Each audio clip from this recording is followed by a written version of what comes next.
Most people lose money in bad market, not because market fall, but they do not understand what's actually happening. And if you get this wrong, you don't lose money, but you lose time. Right now, everywhere you look, the news feels negative. Oil prices are volatile, global tensions are rising, war is happening, markets are correcting, foreign investors are pulling money in and out of India, interest rates are still relatively high. There's LPG shortage, and naturally it feels like this is not a good time to invest. But here is a reality most people do not understand. This phase is not abnormal. This is how markets are designed to function. And if you understand what's really happening beneath the headlines, you will realize that bad news is not just risk. It is also a reset time. In this video, you will understand that what's actually going wrong in the global economy, how market reacts to bad news, what mutual fund investors often get wrong during such phases, and what truly matters if you want to build a long-term wealth. Namaste friends, I'm Rohini and you're watching the knowledge series of fincash.com.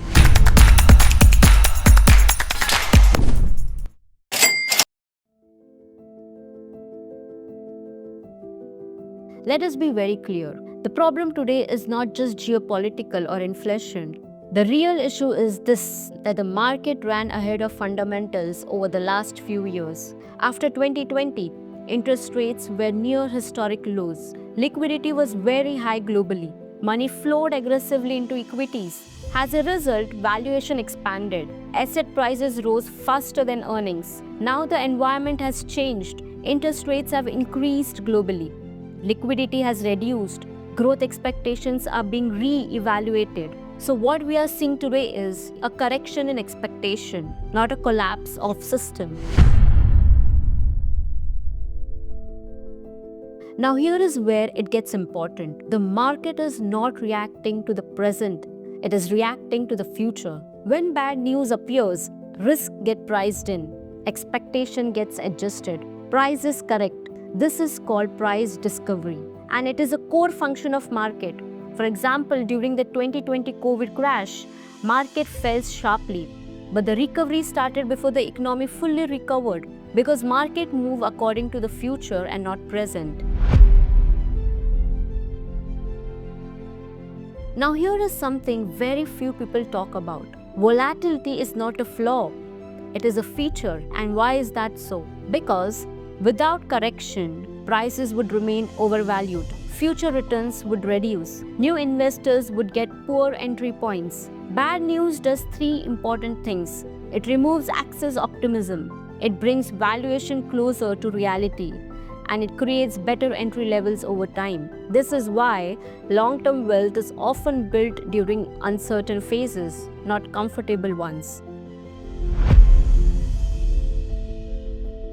The real problem is not the market, it is the behavior. Data consistently shows that investors enter after rallies and exit during correction. According to the study by AMFI, SIP, that is Systematic Investment Plan Stoppage Ratio, increases during market volatility. Retail participation reduces during correction. This leads to buying high and selling low, and that is where return gets destroyed, not because market failed, but because behavior did. So let's actually talk that what mutual fund investors should actually do in such uncertain market phase. First is it's important to understand that SIP is designed for volatility. If market only went up, SIP wouldn't have been there. SIP works because you accumulate more units when prices fall. This is called rupee cost averaging. So when market falls, the mistake is not that your SIP is running. The mistake is when you stop your SIP. So the advice is very clear. In volatile market, SIP is something that you should not pause. It is something that you should keep it consistent and continue. Second point is, market recovers before news improves. By the time inflation stabilizes, news becomes positive and confidence returns, markets have already moved up. This is why waiting for perfect clarity often leads to late entry. So what should you do? Instead of waiting for a good news, investors should focus on staying consistent in their investments because market rewards patience before they reward confidence. Third point is not all corrections are equal. Large caps usually fall less. Mid and small caps correct more. Sector funds can be highly volatile. This is structural, it's not failure of the fund. So as investors, do not judge all funds the same way during corrections. Different category behaves differently. Understanding asset allocation is more important than reacting on bad performance. Fourth point is time matters more than timing. Data globally shows that missing just a few of the best market days can significantly reduce long-term returns. So the real strategy is not timing the market.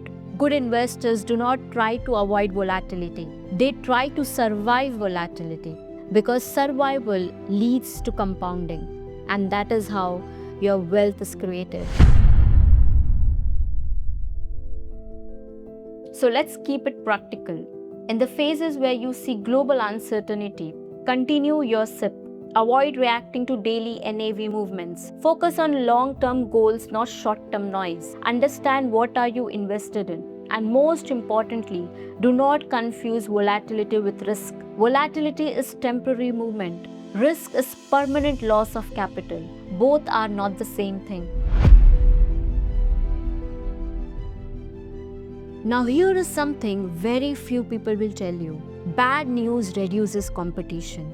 When fear increases, fewer people invest, participation drops, price adjusts, which means long-term investors face less crowd pressure, and that improves entry point along with long-term compounding potential. Now let's bring this to India. India today is projected to be the fastest growing major economy in the world, with GDP growth expected to roughly reach 6.5 to 7.4%, seeing rising SIP participation that is over 20,000 crores every month and rapidly expanding capital markets. But at the same time, retail participation is still low compared to the population size, and the behavioral gap still exists, which means that the opportunity is still very early and it has a huge potential to grow, but the outcome will depend on the behavior.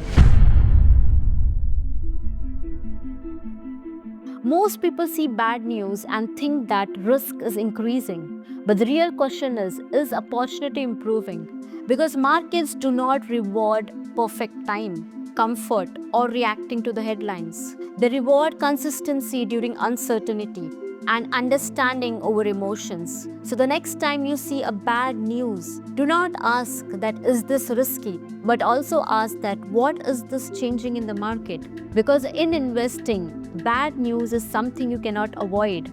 But more importantly, it is a time to contemplate that what one must actually do. So stay consistent to your investments. Do not interrupt your SIP due to short-term fear. Focus on your time horizons, not on your daily market movements. And most importantly, understand where is your money invested. Because in phases like this, where there is war tension, geopolitical tension, the economy is unstable, the goal is not to react. The goal is to stay positioned. It is your money. Use it wisely. Understand what are you doing with your money. Do not let your instant desire take over your money, take over the control. Every penny that you invest and save matters in the long-term wealth creation. So here we wish you all the best. We know that time is uncertain and there is a new news every day. But what we can do best is stay committed to our goals and stay positive.